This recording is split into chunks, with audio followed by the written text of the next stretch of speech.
Halo semuanya, selamat datang kembali di channel ini. Berjumpa lagi dengan saya Vicky Himpong. Semoga teman-teman semuanya selalu dalam keadaan yang sehat. Amin. Di video kali ini kita akan sama-sama membahas sebuah video yang menurut saya ini akan membuat kita semua merasa bangga memiliki seorang Presiden Jokowi, yang dimana sosok Presiden Jokowi ini dibahas secara eksklusif langsung di berita media yang ada di luar negeri sana. Media asing membahas secara eksklusif seorang Jokowi ini, yang dimana bagaimana Jokowi mengubah Indonesia dan menciptakan sejarah yang mereka katakan ini belum pernah dilakukan oleh Presiden Indonesia selama ini, dan dilakukan oleh Jokowi. Dan mereka mengatakan bahwa Jokowi adalah sosok yang mencetak sejarah, yang begitu ambisi, begitu optimis dalam membangun dan mengubah Indonesia menjadi lebih baik. Ini bukan orang kita loh yang mengatakan, bahkan sampai media asing melihat bagaimana Jokowi sangat berpengaruh dalam mengubah Indonesia. Dan ini adalah sebuah sejarah baru untuk Indonesia, di mana ada seorang pemimpin yang begitu optimis dan ambisius dalam mengejar ketertinggalan yang selama ini jelas-jelas Indonesia sudah tertinggal dengan negara-negara tetangga, apalagi negara-negara besar ya. Makanya Jokowi benar-benar seperti muncul ke permukaan. Itu kiprahnya, dan setiap sepak terjang dari seorang Jokowi itu menarik attention, menarik perhatian dari mereka yang ada di luar negeri sana. Wow, Indonesia bangkit-bangkitnya ini Indonesia. Kita akan sama-sama saksikan. Ini sangat menarik, dan saya sebagai masyarakat Indonesia begitu bangga memiliki seorang Jokowi. Link original video saya akan sertakan di deskripsi. Jangan lupa tekan tombol subscribe, nyalakan notifikasi supaya teman-teman semua tidak ketinggalan berita yang diupdate di channel ini. So without any further ado, let's play this video and let's do this. Let's go. Ini kita akan langsung play saja. Jokowidodo is famous for a lot of things, as the Indonesian leader who led several reforms, as one of Southeast Asia's most ambitious leaders, and even as a politician who may eventually become the most famous Indonesian president to ever live in history. The cusp of what most people attribute him for, however, is his transformative goals. He reformed several sectors in Indonesia, from its economic stance to its social stance. He made several changes within the government, which affected the entire country. Throughout the years he had been in office, international think tanks, local lawmakers, and professional institutions have made his reformative decisions over and over again. These reforms, after all, have already seen an immediate impact on the economy. Indonesia, in simpler words, has been transformed by the man himself, Jokowidodo. But the real question lies not in what we can see out of Bentar lagi. Indonesia telah dirubah oleh seorang yang bernama Jokowi. Kalian pikir hanya seorang Jokowi membuat Indonesia itu mengalami perubahan yang sangat-sangat signifikan? Very basic level, but rather in this specific side of things. Just how much has Jokowi changed Indonesia? Is there a quantitative measurement to understand how many changes he has led? These are the most important factors that we need to understand about Jokowidodo. In discussing these, we have sought to divide them into a few categories and showcase what are the largest reforms published in each sector. These include social service reforms, economic reforms, and the most important reforms that have driven the country's biggest change, which is foreign relations. Yes. These three are arguably among the most important factors that occurred under Jokowidodo, but they do not likewise constitute the entire cusp of his presidency. When we talk about Jokowidodo's economic reforms, there is often a lot to discuss. Jokowi's presidency, after all, has been stretched far beyond since 2014. But on the day of his campaigning, one of his promises to the economy of Indonesia has been to push the economy's growth rate above 7% a year, one that was little seen in the country and rather a bold statement to be made. Yet this very ambitiousness of his may have been overdone, as it was never achieved. Some might denounce his failure to push the country's economy to 7% due to Ini hal yang buat kita malu ya. Mereka pun mengamati bagaimana memang Pak Jokowi menjanjikan 7% dan dia berusaha berjuang untuk menuju ke sana, tapi sampai hari ini belum tercapai. Tapi kita melihat bahwa kestabilan ekonomi kita yang dibangun oleh Pak Jokowi sudah 5%. Itu berbeda dengan kepemimpinan sebelumnya. Pak Jokowi berusaha menuju ke sana. Itu kan sebuah goals. Tapi jika itu belum tercapai dan pertumbuhannya terlihat jelas, maka itu kan benar-benar sedang menuju ke sana, sekalipun hari ini belum tercapai 7%. 7% sangat tinggi loh. Ya. 7% bahkan sudah mungkin Cina berapa persen ya? Tapi Indonesia ini sudah berada di 5,4%, tapi baru ini turun sedikit 5,1. Itu sudah tinggi loh guys ya. Berada dalam masuk 5 besar mungkin pertumbuhan ekonomi terbesar dalam sebuah negara. Dan ini adalah sebuah pencapaian yang baik. Dan menuju ke sana, ambisi atau optimisme seorang Jokowi ini menuju ke 7%. Dan itu makanya dia terus melakukan gencar-gencarnya melakukan hilirisasi karena pertumbuhan ekonomi terus-menerus meningkat. Dan kalian ini hal yang lebih memalukan ya. Mereka mengatakan seperti ini. Beberapa orang mencela kegagalannya untuk mendorong ekonomi negara menjadi 7% mungkin ya. Mereka tahu bahwa banyak yang nyinyir tentang apa ya, padahal kalian sama-sama dengarkan dulu penjelasannya. His failure to push the country's economy to 7% due to incompetence, but it should rather be because it was just too optimistic. And of course, we have also seen unprecedented havoc led by COVID-19. But either his economic agenda was achieved or not, what we have still seen. Nah, ini dia poinnya. Tapi entah agenda ekonominya tercapai atau tidak, yang masih kita lihat atau masih kita ketahui sampai hari ini, bahwa adanya stabilitas ekonomi yang bisa kita rasakan di tengah pandemi yang mengguncang ekonomi dunia, di mana itu benar-benar kacau, tapi kita masih stabil perekonomian kita. Itu adalah fakta ya.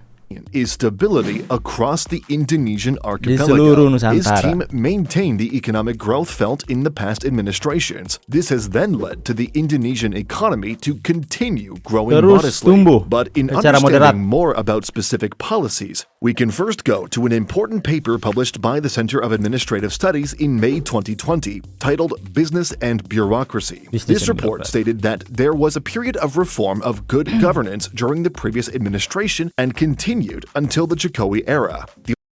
Smart traders never miss a beat. Introducing the all-new XM Trade. Sorry, ada iklan. Aku lupa lagi upgrade lagi apa premium ya. Bentar. The article claimed that this practice of good governance has influenced the economic growth of Indonesia to continue. The paper has also stated that Jokowi has pushed national economic growth and stabilized the macro economy by increasing 3 main public infrastructure programs, namely information and communication, transportation and warehousing, and construction development. The paper stated, in other words, that Jokowi's era has all but continued the practice of good governance and pushed investments in infrastructure programs. This may then suggest the continued economic building laid out in the previous administration. On the other hand, there too is another study, one that was published by the Journal of Southeast Asian Economies in 2018, which stated that the economic reform packages led by Jokowi were to remove bureaucratic obstacles for private investors. Deregulation and debureaucratization of the economy have been central to Jokowi's reform agendas, and as the paper said, have accomplished notable results. Other than economic reforms, there are also notable social services reforms that Jokowi has done. According to the same Journal of Southeast Asian Economies, a significant social service reform was an assistance program enacted by Jokowi. These assistance programs have given access to education and health services, as well as food and cash transfers and grants for villages as mandated by the village law. These poor and inequality reduction programs would often be applauded by the citizens of Indonesia. However, the paper cited that it was unfortunately not sufficient enough to help the poor. More work needs to be done. Finally, a more significant feat is when he introduced the Smart Indonesian Card and Indonesian Health Card. These two major social assistance programs in the area of education and health have helped increase the coverage of these programs. The Indonesian Smart Card, for instance, has led to the coverage of over 19.7 million students by 2016. A massive increase from just 11.2 million in 2014. But then again, if we dive deep into scholarly journals, there are a number of studies refuting Jokowi's reforms for the poor. A paper in 2018 stated that welfare improvement is higher than for the poorest and richest population groups. And the study has further stated that in the first 3 years of its administration saw that the poor were less connected to the economic growth compared to the middle class and the rich. These specific social reforms can likewise suggest that it was not perfectly executed and proved to be very fruitful for the social reforms aspired. But it is also possible that more work needs to be done on the side of academic studies, as benefits from said programs can be distinguished not from their short-term value, but their long-term value. Finally, the most important factor in Jokowi's administration tenure is his foreign policy.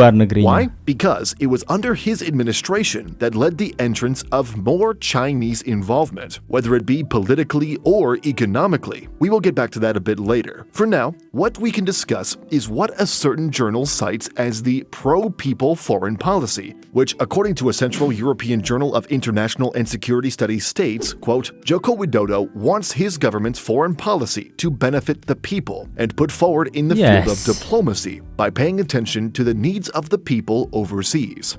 End quote. Pro-people foreign policy, in other words, as the article stated, were the manifested programs at the foreign ministry. And the purpose of this is to protect the people in accordance with national ideas in maintaining the welfare of the people at home and abroad. Therefore, we can then go back to China and see why this pro-people foreign policy works in correlation. Or rather, we can at the very least connect it to the entire general sense of Jokowi's investment strategies. Jokowi has implemented various reforms in both its economic and foreign policies, which supported foreign investors in pushing investments over to Indonesia. The country has then posted record-breaking foreign investment figures. There are, however, other cited factors that have led to several oppositions. The administration has published a path towards greater protectionism. In recent years, Indonesia has passed new laws on mining, farming, and horticulture that restrict trade and increase local content rules for a range of products. This rise of resource nationalism has generated tensions since the bulk of U.S. foreign direct investment is in the oil, gas, and mining sectors. Finally, these three sectors, namely social, economic, and foreign policies, are likewise not the only factors that jadi teman-teman di sini sudah sama-sama menyaksikan bagaimana seorang Jokowi setiap keputusan-keputusan, program-program yang dilancarkan oleh Pak Jokowi dalam masa pemerintahannya itu dianggap jenius. Dianggap itu adalah sebuah hal yang jenius yang dilakukan oleh pemerintah dalam membangun sebuah daerah. Ya, bagaimana kebijakan dalam kerjasama dengan luar negeri untuk mendatangkan investor-investor lebih banyak, mengubah birokrasi, pembangunan infrastruktur. Bagaimana Pak Jokowi menanggulangi seperti mengeluarkan hal seperti kartu Indonesia Sehat, kartu Indonesia Pintar. Kita semua mendapatkan dampak dan hasilnya. Ya, ini benar-benar luar biasa dan saya sangat bangga dengan seorang Jokowi yang dikatakan itu mencetak sejarah. Yang dimana kepemimpinan sebelum Jokowi itu belum melakukan hal sebesar yang dilakukan oleh Jokowi hari ini. Luar biasa kan? Seorang Jokowi dikatakan oleh media asing, bahkan dibuat research-nya, dibuat penelitian tentang bagaimana pertumbuhan ekonomi Indonesia yang begitu stabil hingga hari ini. Itu benar-benar Jokowi mencetak sejarah baru. Seorang Jokowi mengubah Indonesia. Ini adalah orang yang gimana ya? Seorang Jokowi loh. Yang mereka pun mengatakan bahwa dia dinyinyiri oleh mereka yang ya saya percaya sakit hati dengan Pak Jokowi dalam memimpin. Tapi Pak Jokowi sudah tahu setiap resiko. Pak Jokowi sudah tahu setiap dampak yang akan dialami. Dia sudah siap. Aku bangga ya. Bagaimana dengan kalian? Kalian bangga? Tulis di kolom komentar. Saya bikin pamit. See you and God bless. Bye guys.